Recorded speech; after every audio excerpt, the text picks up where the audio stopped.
Welcome to 99th Monkey Liberty News for Monday, April 21st, 2014. Hoping that you had a pleasant weekend, this Resurrection Day weekend, Passover weekend, and hope that you are having a good beginning to your week. I am always glad when I hear that some of these people are still out there, still giving talks, still fighting for freedom. And I became aware of this video this weekend, and it was just recently published. It's from the Free Your Mind Conference 2013, and Cathy O'Brien was a speaker. She also was a speaker at Free Your Mind Conference 2014, which occurred this March. But of course those videos aren't up yet. I wanted to actually just begin with a little bit of good news this morning and then move into some other issues. For Mercy Triumphs, A Slice of the Vice by Fritz Springmeier. And this article is about Belgium. In the last paragraph here, Fritz stated that around 110 people have been assassinated to keep a lid on this one particular scandal in Belgium. And Fritz referred to this website, which I had never seen before, which is very interesting. Dutroux Case and Dossier Victim Witnesses. And you can read some of the specifics about the case. I mean, this isn't just something that somebody made up. This is, this is the actual witness testimonies.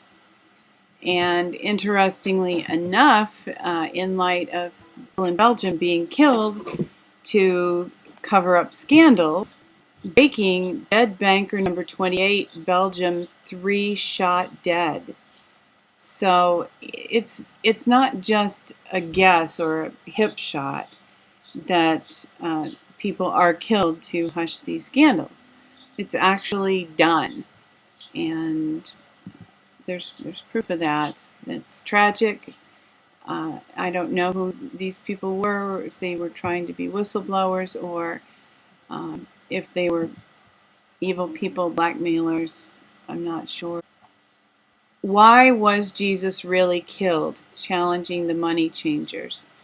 And I may have mentioned this last week. It's certainly something that I often think about at this time of year, and we sometimes talk about that.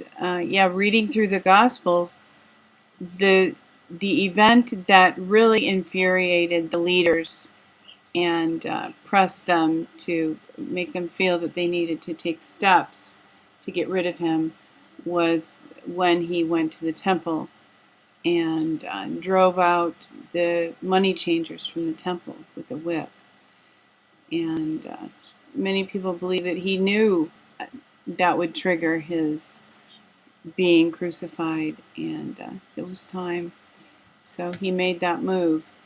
Certainly, it's obvious that he shared a lot of the feelings that many of us share for mammon and banks and greedy people.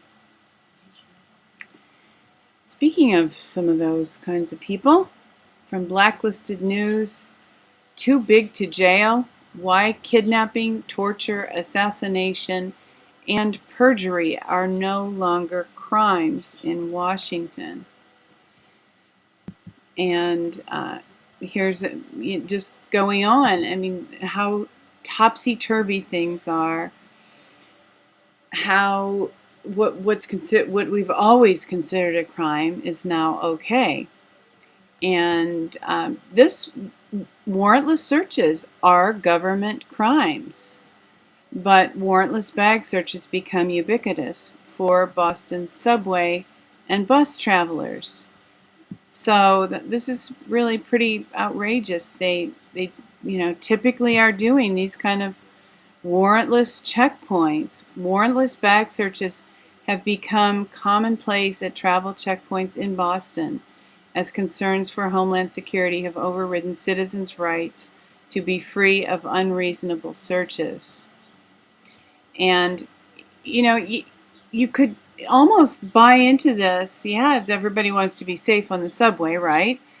But the reality is, there have been any kind of attack like this is so rare. Terror attacks in America, it's easier to be killed, it's more likely to be killed by a bee sting or to be struck by lightning twice than to die of a terror attack in the United States.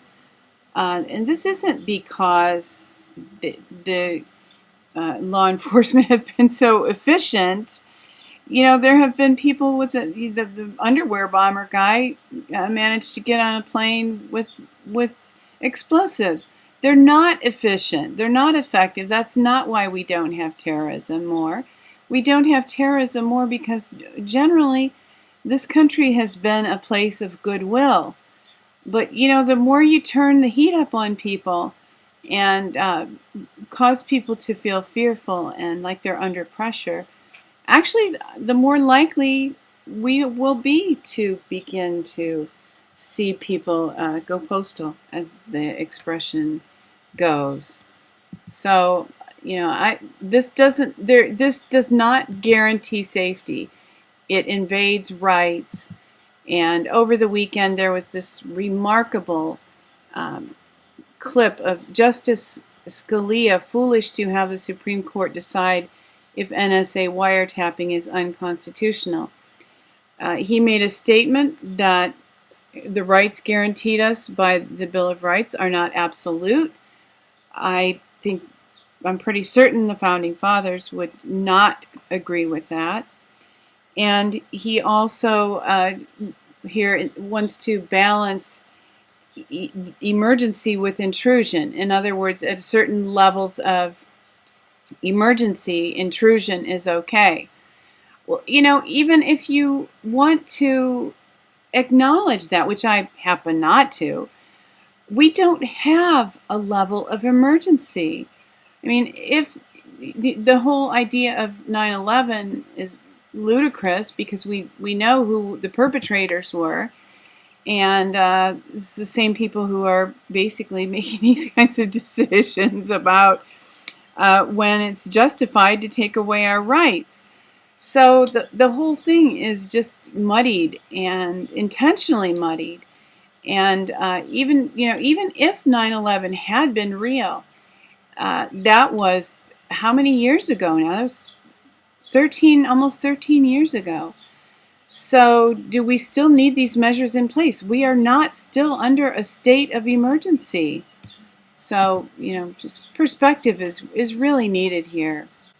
From RT, Pentagon-sponsored study opens door for super lasers, weather control.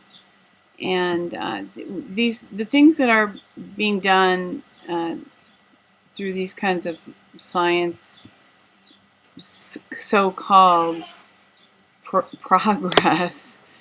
progressions, is really, it just increases the ante for how dangerous it is to live on the earth.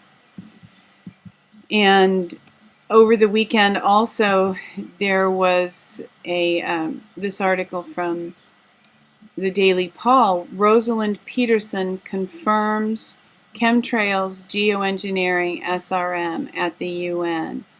So if people want to deny this, that's fine, but it's real. Just because you don't see it on CBS or CNN doesn't mean that it's not real. It's real. And it's becoming more and more public. Hopefully Americans will become more aware of that and tell the government to just put the brakes on, stop. We don't want to go in that direction. From John Rappaport's blog, GMO Plants, GMO People. Just the idea that our bodies are impacted by this. GMO plants, GMO people, and cancer. They're changing our genetic makeup, and that can only lead to disaster, probably even with the best of intentions. And there is no guarantee, really, that they even have mildly good intentions, except maybe to benefit a few people. From shtfplan.com, report Ebola suspected in Europe, broken through all containment efforts. Though officials at the World Health Organization are feverishly working to stop the spread of the Ebola virus in what is now 7 African nations, their efforts may be for naught. In Guinea, a hotspot for the deadly contagion, government health officials have said that the outbreak is nearly under control. Yet Reuters reports that the government planned to stop publicly releasing the death toll to avoid causing unnecessary panic. But panic may be in order. And the article goes on to describe how it's likely that the tests that they were used were not accurate in recognizing the Ebola virus. And some people who were considered to be free of the virus actually were infected. And here the infection has spread. And Italian officials deny the reports, but alternative media in the country suggests that this is the reason for a complete lockdown of a hospital in Pisa, this infection in Italy, where it is believed to have infected some 40 individuals. Other reports trickling in from various sources, like social media, indicate the virus may have also appeared about 50 miles from Pisa in Tuscany, Italy. So hopefully you don't have any trips to Italy planned soon, and you might want to think twice before picking somebody up at the airport from an overseas flight and bringing them to your home. From SOT.net, Signs of the Times, Black Death found to be Ebola-like virus. And I just found this interesting. There are actually some people who believe that even with the technology that was available at the time, the Black Death was intentionally introduced to populations to lower the number of people who were living.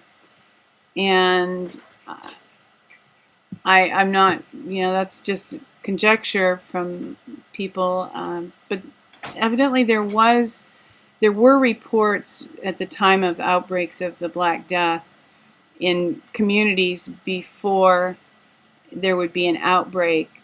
A kind of a Grim Reaper figure was sometimes cited in or near the villages where the Black Death broke out. Whether there was something spiritual going on, I think that's where the one place where the legend of the Grim Reaper came from.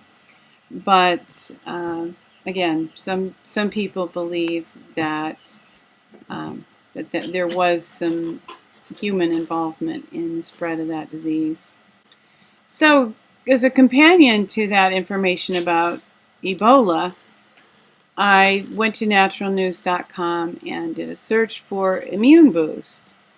And of course, there are some great articles here. Top 10 herbs and spices for strengthening your immune system. 6 easy natural ways to boost your immune system for flu. Top 20 ways to boost your immunity to colds and flu. And of course, Ebola is not a cold or a flu, but it is a virus, and these immune boosters are helpful in resisting viruses. So hopefully it won't spread any further, and we can certainly pray that it will be stopped in its tracks and the spread will not go any further. No more people will be affected. I have been remembering as more and more people begin to have home gardens and talk about gardening, and it's kind of a new trend. It's appearing now as a trend. Interestingly enough, just having grown up at the time that I did, I can remember talk about victory gardens. There used to be a PBS program that was called The Victory Garden. And at the time of World War II, and according to this, it even goes back further than that, because supplies were short, because a lot of resources needed to go to the military, people were asked to grow their own gardens as kind of a support to the war effort. And, our government doesn't really actively seem to encourage people to have gardens or in any way be independent at this time. But I have this just to show how valuable the idea of having gardens is, and that it was considered a way to help win World War II. And it may have been effective. I mean, certainly it boosts morale to have some nice fresh food out of the garden. If you are starting your garden, or if you already have started it, congratulations, and hope you have great success with that. Benjamin Fulford's blog is up for the week. And according to Fulford, Cabal Split, unable to act despite deadline. Let there be no doubt about it, the United States of America has degenerated into a rogue nation ruled by Satan-worshipping gangsters and is the black hole from which most of the world's misery emerges. It's sad to acknowledge that, but I think it's necessary that we acknowledge that. And Fulford goes on to state that removing the public face of the U.S. oligarchy, Barack Hussein Obama, raises the question of what do you replace him with? If the heads of the military-industrial complex do not act with a unified plan, the answer is likely to be chaos, turmoil, and possibly even civil war in the U.S., which is something I think a lot of us have considered. Fulford goes on, the best hope now lies with the state governments who now have the required two-thirds support to demand a conference to rewrite the Constitution of the United States of America. And Fulford evidently does see that as an opportunity to purge and to have restoration. So he is showing some support here for what we mostly call a con. And that whole idea there are a lot of conflicting ideas about that, but it would help us push the reset button. I'm not sure what the reset exactly would look like after that, but we shall watch this and see what happens. He does suggest in another paragraph that as Obama visits Asia, people in White Dragon Society encourage some people in Japan to arrest Obama while he's there. Not holding out a whole lot of hope for that, but at some point I think something like that will happen, and that's pretty much what Fulford has written. So since Fulford wrote the best hope now lies with the state governments, I wanted to close with this idea from the 10th Amendment Center, the tougher path to freedom, nonviolence. Gandhi said, victory attained by violence is tantamount to a defeat, for it is momentary. And this article just encourages nonviolence resolution to the problems that we have, and frames it as a tougher path to freedom, which of course it is. It requires more discipline, more focus, more planning, better communication. But I'm certainly hoping that this will be a path to freedom, that we first of all will have a path to freedom, and certainly that it will be a nonviolent path. Thank you for tuning in for this morning's 99th Monkey Liberty News. Weeping may endure for a night, but joy comes in the morning. Hoping that you will love one another, take care, and insist on liberty.